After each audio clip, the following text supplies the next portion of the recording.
ఖరీఫ్లో వరి తర్వాత రైతులు అత్యధికంగా సాగు చేసే పంట మొక్కజొన్న.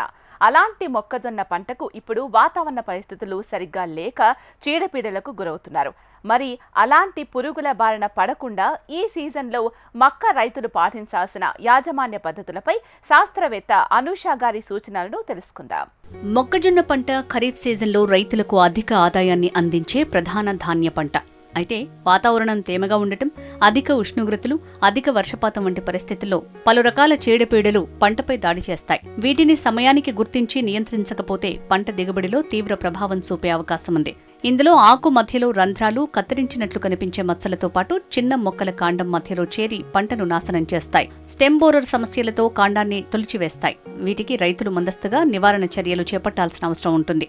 ఇక కత్తెర పురుగు గతంలో ఏపీలోని ఉత్తర కోస్తా జిల్లాలో మొక్కజొన్న పంటకు సోకింది. దాంతోపాటు ఈసారి బొగ్గు పులుసు పురుగు కూడా వచ్చే అవకాశాలున్నాయని శ్రీకాకుళం జిల్లా ఆముదాల వలస కృషి విజ్ఞాన కేంద్రంలో సస్యరక్షణ శాస్త్రవేత్త అనూష గారు రైతులకు సూచిస్తున్నారు. ఇప్పటికే జూన్, జూలై నెలలో వీటిని విత్తుకోవటం జరిగిందని అంటున్నారు. ఇందుకు సంబంధించిన సస్యరక్షణ చర్యలపై సైంటిస్టుల సలహాలు, సూచనలను తెలుసుకుందాం. ప్రస్తుతం ఖరీఫ్లో పండించేటటువంటి ప్రధానమైన పంటల్లో వరి తర్వాత ముఖ్యంగా మొక్కజొన్నగా చెప్పుకోవచ్చు.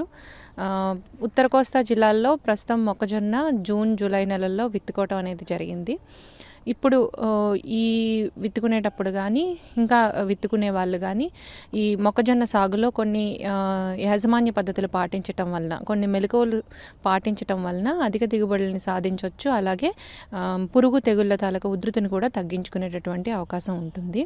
దీనికోసం మొక్కజొన్న ఎకరానికి 8 నుంచి 10 కిలోల వరకు విత్తనం అవసరం అవుతుంది.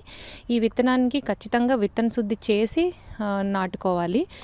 విత్తన శుద్ధిలో ముఖ్యంగా ఈ కత్తెర పురుగు కోసం అని చెప్పి సయాంట్రినిలిప్రోల్ ప్లస్ థయామిథాక్సమ్ అనే కాంబినేషన్లో వచ్చేటటువంటి మందుని కేజీ విత్తనానికి 6 మిల్లీలీటర్ల చొప్పున విత్తన శుద్ధి చేసి నాటుకోవాలి.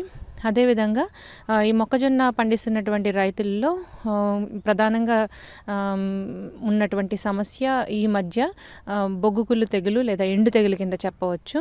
దీన్ని వచ్చిన తర్వాత నివారించుకునే కంటే రాకుండానే విత్తన శుద్ధి ట్రైకోడర్మా విరిడే అనేటటువంటి జీవశిలీంద్ర నాశినితో విత్తనానికి ఒక 10 గ్రాములు కేజీ విత్తనానికి చొప్పున విత్తన శుద్ధి చేసుకోవాలి. అలాగే ప్రధాన పొలంలో కూడా 100 కేజీల బాగా చివికినటువంటి పశువుల ఎరువులో 2 కేజీల ట్రైకోడర్మా విరిడేని పట్టించి కల్చర్ చేసిన తర్వాత ఈ పశువుల ఎరువుని ప్రధాన పొలంలో వేసుకోవటం వలన కూడా తెగుళ్ల బారి నుంచి రక్షణ పొందవచ్చు.